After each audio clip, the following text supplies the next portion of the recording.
আসসালামু আলাইকুম। এটা হচ্ছে আমাদের শরীয়তপুরের রাস্তা।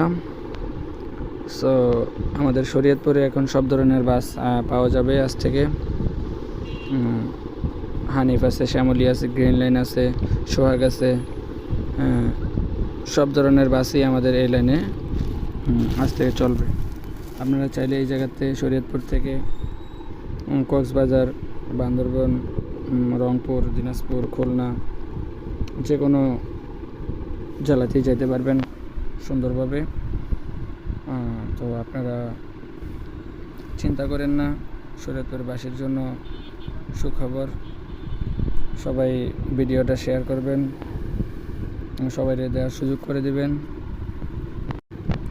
কারণ আমাদের শরীয়তপুরে সবার কপাল খুলে গেছে। এখন আর ঢাকার থেকে যেতে হবে না বা কোথাও আসতে হবে না, যে কোনো জায়গায় যাওয়া যাবে এই জায়গার থেকে। আপনারা কম সহজেই শরীয়তপুর থেকে যে কোনো জায়গায় যেতে পারবেন। তো সবাই আশা করি সবাই শরীয়তপুরে আসবেন, শরীয়তপুর থেকে সব জায়গায় যাওয়ার